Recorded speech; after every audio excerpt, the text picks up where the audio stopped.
English Primary School Class 6, and the subject is history. And the chapter is 11th chapter, and the name of the chapter is Ancient India and the World. In this whole year we have studied about the ancient India only. Now this is the last chapter of this subject, just we will see about the ancient India and the world. Now here we are going to talk about the India and the countries which is situated in the west side. That means the people of the Harappan civilization. Here we are talking about the people of the Harappan civilization has developed many trading, that means that businesses, trading relationship with the countries of the other side, that means the west side. Since the India had a economic and the cultural exchanges with the outside world also, and here the Buddhisms also spread to their Buddhisms, means they have spread their Buddhisms to Afghanistan and many countries of the Central Asia. So during that period the Iranian Empire also came, that means India contact with the western world also has been increasing. Then afterwards the Greek historians of that period also grew more curious, that means they also started connected about the India, and their writings also introduced in the India at the western world. So this we are talking about the western side. The routes of which were later used by the Alexander. Alexander have used the routes which was later opened for the trading, which was between the India and the countries in the west side. So you can see the Greek art of sculpture also, many new form of art which was introduced in India during the Kushana period. So at that time it was very famous, which was known as the Gandhara school of art. In the Gandhar art school, the images of the Gautam Buddha were mainly carved. That means in that school mainly they used to carve the Gautam Buddha, because these images were mostly founded in the Gandhara region of the Afghanistan. So that at that time in that region in the Afghanistan, that style is known as the Gandhara style. So here we can see the statue of the Gautam Buddha which is in the museum in the Paris, which is in the Gandhara style.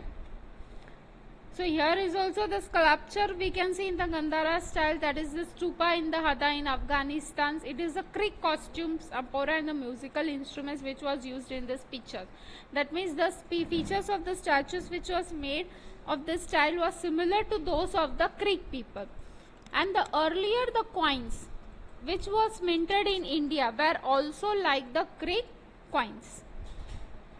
So around the 1st or the 2nd century, we can say in the CE, the trading which was happened between the India and the Rome was flourished. That means in the India and the Rome, this trading which was flourished on the 1st or the 2nd century. So in the South India, the ports in the South India also has a large sharing in the trading. Means in the South India the trading was happening. So some articles which was made of the bronze which was found in the excavation means when they were doing the investigation, that means excavations at the Kolhapur, they have found some articles which was made of the bronze, and then afterwards they have made in the Rome also. And next excavation was at the Arikamedu, which was in the Tamil Nadu, and it has brought many light articles which was made in the Rome. So both these places were important centers, that means both the places was important center for the trading, that was the India and the Rome. So many such trading centers was mentioned in the literature of those times. At that time when we will talk about the literature, in that literature we can see the trading centers. See, here is the gold coin of the Roman emperor we can see, which was Augusta, which was found in the Arikamedu. This was a gold coin of the Roman emperor. So here the Alexandria was an important port in the Egypt. In the Egypt, the important port which was named as the Alexandria. And in this Alexandria, the urban merchants used to carry the Indian goods. Here the urban merchants used to carry the Indian goods, from where they used to send to the countries in the Europe. So this was the center, this was the main port from where the urban merchants carried many Indian goods, and they used to send to the other countries which is in the Europe, that means in the Europe country. In the side only the Indian goods, the Arabs also conveyed India Indian philosophy and the science to the Europe, means they were doing the trading of the goods also, and besides with that things they used to convey the many Indian philosophy and about the Indian science they used to send to the Europe also. That means the main concept, which was the zero, is one of the India's major contribution to the world, because this concept was also introduced in the Europe. That means it was the Arab who introduced this India concept to the Europe. Means this urban merchants only sent many philosophy and the science, and they have also introduced the zero concept, which was introduced in the India, and that concept was introduced in the Europe also. Here we will talk about the India and the other countries which is in the Asia. That means other countries in the Asia. The first we will talk about the Sri Lanka. In the Sri Lanka, the King Ashoka, who has sent his son Mahendra and the daughter Sanghamitra to the Sri Lanka. In the Sri Lanka, the King Ashoka has been sent his son Mahendra and daughter Sanghamitra to Sri Lanka for what? For spreading the Buddhisms. So their names were mentioned in the Buddhist text. That's why these names were mentioned in the Buddhist text by the Mahavamsa, which was written in the Sri Lanka. This was a Buddhist text, in that their names was also mentioned. Because the Sanghamitra carried a many branch of the Bodhi tree with her. Because we have studied about the Bodhi tree. The Sri Lankan tradition also believes that the Bodhi tree at Anuradhapur in Sri Lanka has also grown from the same branch. That's why they used to believe this tradition, that the Bodhi tree which was situated in the Anuradhapur in Sri Lanka. And there was a very great demand in India for the Sri Lankan pearls also. Pearls, which the diamond gold which we are talking, that is the pearls. That means in the India there was a very great demand of the Sri Lankan pearls and many other precious stones also, many different types of valuable stones also. It was a great demand in our country. So in the 5th century CE, the King Kashyap had caves dug out at a place, means he was digging the place which was the called Sigiriya. He was digging the caves, and the wall paintings was also done in the caves. That was bear a resemblance to the paintings in the Ajanta caves. That means the wall paintings that was in the Ajanta caves, it was also happening at that time. So the Sri Lankan Buddhist work, because of this Sri Lankan Buddhist work, we have got many information about the close relations between the India and the Sri Lanka. When they were doing the excavation, that means when the historian used to do the excavation, at that time they have got many information between the relations between the India and the Sri Lanka, which was what was the reason behind it? That means of making the wall painting, the cave digging.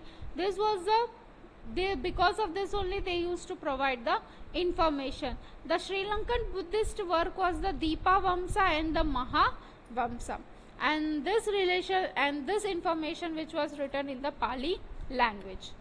And next we will talk about the China and the other countries. So right from the ancient times, if we will talk about from the ancient times, India and the China, it is a very starting relationship which was established for the reasons of the trading and for their cultural relations also. Now here we will see the Emperor Harshvardhan, who has sent an ambassador. That means the Harshvardhan who have sent an ambassador to the Chinese court. This Chinese silk was also known as the Chinan Shuka, which was a very great demand in India. That means in our country there was a great demand of the Chinese silk. So at that time what happened, the merchants which was in the ancient time, that means at the ancient time the merchants supplied the Chinese silk to western countries also. So from there only this silk trade route, that means have been started, that is the land route, which was known as the Silk Route. So in the ancient places, that means in India the ancient places which was connected to this route also. Nalasopara, which we can hear today also, this place is the near the Mumbai, which is in the Maharashtra, which was one of such place at that time in the ancient India also. So the Chinese Buddhist, the bhikkhus which we have studied in the previous chapter also. The Chinese Buddhist bhikkhus, the Fa Hin and the Yun Chang, also came to India to doing the trading, that means through the Silk Route. So in the 1st century CE, if we will talk about in the 1st century of this ancient period, the Ming Emperor, the Emperor of China, the Ming, who invited the Buddhist bhikkhus Dharmaraksha and Kashyap Matanga to the China. So Ming Emperor, Ming was the emperor of the China, and he invited these people to the China. And this bhikkhus was translated many, then afterwards this bhikkhus was translated in many Indian Buddhist texts also and into the Chinese languages also, which gave the spread of the Buddhism in the China. Because of this reason only the spreading of Buddhism was held in the China. Then afterwards later on this Buddhism also reached to the Japan, Korea and the Vietnam. So these were the places where the Buddhism started spreading. Now we will talk about the Southeast Asia, the countries which is in the Southeast Asia. The ancient kingdom, this means at the ancient India at that time, Cambodia, the kingdom of the Funan which was in the Cambodia, have also established in the 1st century CE. And here we have got the evidence which was available from the Chinese traditions. That means the named Kaundinya which was established at that time. By seeing this only we can see that the Chinese traditions was also available in the Southeast Asia by seeing the evidence. So the people of the Funan knew the Sanskrit language also. That means the people, those who are living in the kingdom of the Funan, they knew the Sanskrit languages. Then afterwards at that period the stone inscriptions was also existing, and it was also in the Sanskrit. So in many other countries of the Southeast Asia too we can see a very small kingdoms which was established by the people of the Indian itself only. And here also in this kingdom it also helped to spread the Indian culture in the Southeast Asia. In the Southeast Asia we can see the many kingdoms which was in the spread of the Indian culture. So the Indian culture have a very deep impact, that means very deep connection with the art and the cultural of the Southeast Asia. So the dance, the dramas, the stories from the 2 Indian epics which we have studied in the previous chapter also about the Ramayana and the Mahabharata. So these were very popular in that places also, and today if we will talk about these things, this epics is very famous in the Indonesia today also. So it has been increasing over the years. So at that time the Buddhist religions also spread in the Myanmar, Thailand, Indonesia, etc. So many years after we can see the temples of the Lord Shiva and the Vishnu also built it. So here in this year we have studied about the Indian history which was studied about the 3000 BCE to the 8th century.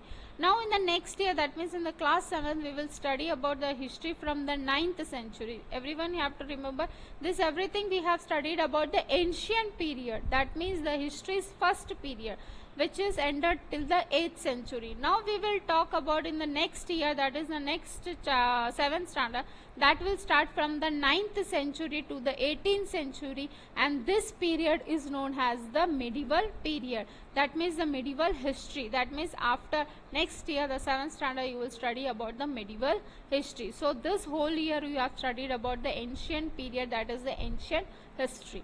I hope so all the points are clear.